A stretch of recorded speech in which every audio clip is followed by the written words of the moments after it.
Assalamualaikum warahmatullahi wabarakatuh. Berjumpa lagi dengan saya Naza. Kali ini saya akan membawakan sebuah kisah yang berjudul Kisah Kelahiran Dajjal. Semoga kita selalu di dalam lindungannya. Jangan lupa untuk klik like, komen, subscribe, dan bunyikan loncengnya agar kalian tak ketinggalan kisah menarik lainnya. Tanpa berlama-lama lagi, langsung saja kita ke kisahnya. Dajjal adalah seorang manusia pendusta dan penyebar fitnah terbesar yang lahir dari keturunan Yahudi. Dalam berbagai riwayat, Dajjal kelak akan dibunuh oleh Nabi Isa alaihissalam atas izin Allah Ta'ala di akhir zaman. Peristiwa ini menjadi salah satu tanda-tanda terjadinya hari kiamat. Dajjal bukanlah jin ataupun makhluk lain, tetapi ia adalah manusia yang ditangguhkan ajalnya. Seperti halnya Nabi Isa alaihissalam, Dajjal lahir di negeri Samirah, negeri kecil di Palestina warisan Nabi Sulaiman. Negeri Samirah ini berasal nama seorang deni Bani Israel, yaitu seorang pembuat berhala sapi emas. Ia adalah pengikut Nabi Musa alaihissalam yang kemudian merupakan seseorang yang sesat dan merupakan tokoh kafir yang disebut dalam Al-Quran. Dajjal lahir dari seorang ayah dan ibu keturunan Yahuza yang tidak dikaruniai seorang anak. Ketika lahir, Dajjal menjadi anak yang paling menyengsarakan kedua orang tuanya, sebagaimana digambarkan oleh Rasulullah SAW. Ayah dan ibu Dajjal itu melewati pernikahannya selama 30 tahun tanpa melahirkan satu anak pun. Kemudian lahirlah dari mereka seorang anak laki-laki buta. Ia menjadi orang yang paling berbahaya dan paling sedikit manfaatnya bagi kedua orang tua. Kedua matanya tertidur, tetapi hatinya tetap terjaga.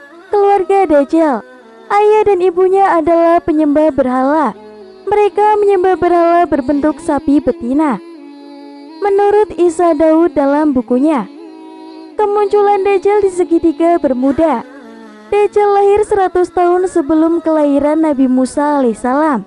Ada pula yang menyebutkan cikal bakal Dajjal lahir dari nama Musa Samiri, si pembuat berhala sapi emas. Dajjal kecil sengsarakan orang tuanya. Sementara dalam buku Izharul Al-Masih Ad-Dajjal disebutkan Dajjal lahir dari hasil hubungan ketika ibunya sedang menstruasi. Lalu terjadilah kehamilan sebagai pengaruh perbuatan iblis. Dikisahkan pada suatu malam yang menakutkan, diiringi embusan angin dan hujan lebat, pasangan suami istri itu mendengar suara dari patung sapi betina yang mereka anggap sebagai tuhan mereka. Kemudian patung itu memberitahukan kepada mereka akan kelahiran seorang anak. Setan pun mengetahui keinginan suami istri itu yang mendambakan seorang anak laki-laki. Karena itu, setan pun memperdaya berhala itu, seakan-akan memberi karunia anak dan meminta korban-korban sesembahan. Demikianlah cara setan menipu daya manusia.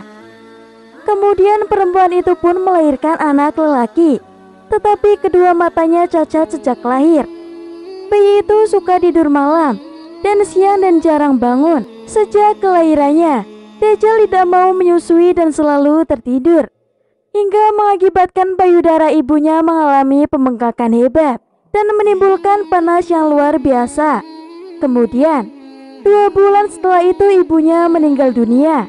Ayah Dajjal berpostur tinggi, gemuk, dan memiliki hidung seperti paruh burung, sedangkan ibunya berbadan gemuk, kedua tangannya panjang. Anak itu sangat membahayakan kedua orang tuanya dan juga seluruh umat manusia. Bukan hanya ibunya saja yang merasakan kesengsaraan, sang ayah pun demikian. Adapun kesialan yang dibawa oleh Dajjal bagi ayahnya ialah setelah kira-kira 4 tahun, Dajjal hanya diam dan tidur saja sejak kelahirannya.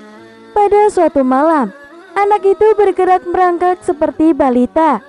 Ia berjalan ke arah patung-patung berhala, kemudian tidur di sisi patung itu. Sang ayah pun bangun keesokan harinya dan mendapati anaknya tertidur di pangkuan patung Tuhan mereka. Kemudian Ayahnya memanggil tetangganya dan berita itu menyebar luas. Penduduk sekitar berbondong-bondong datang untuk menyaksikan hal tersebut. Kemudian, hakim kota mendengar dan ingin memiliki anak itu yang dianggap dapat membawa keberkahan. Maka, diutusnya mata-mata untuk membuat siasat.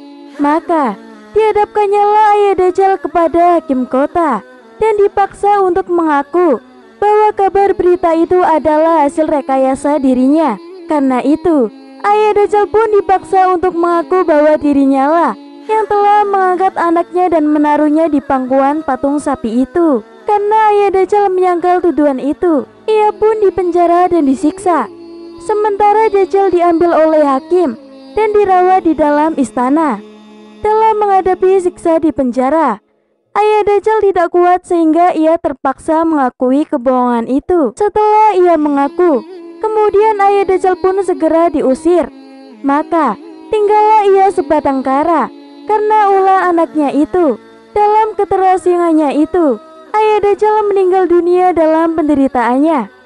Setelah berada di dalam istana selama kira-kira 1 tahun 1 bulan, negeri Samiri kemudian dilanda bencana dahsyat. Kemudian Allah Ta'ala memusnahkan negeri itu karena perbuatan penduduknya menyembah berhala dan maksiat yang melampaui batas.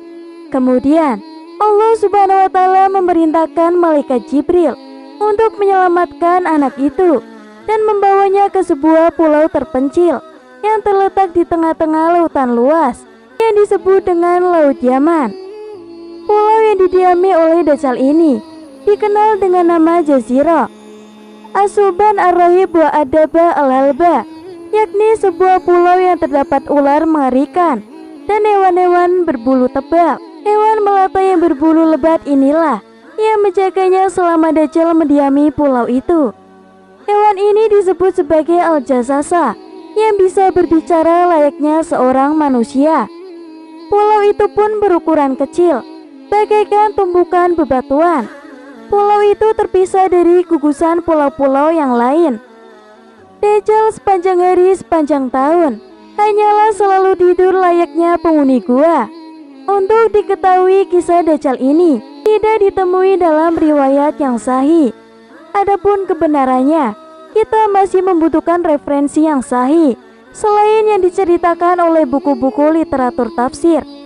Jika memang kisah tersebut benar adanya, maka kita memohon kepada Allah Ta'ala agar diberikan rahmat dan taufik sehingga bisa selamat dari fitnah Dajjal di akhir zaman nanti. Cukup sekian kisah yang dapat saya sampaikan. Semoga bermanfaat dan memberi pelajaran bagi kita semua. Akhir kata, wassalamualaikum warahmatullahi wabarakatuh.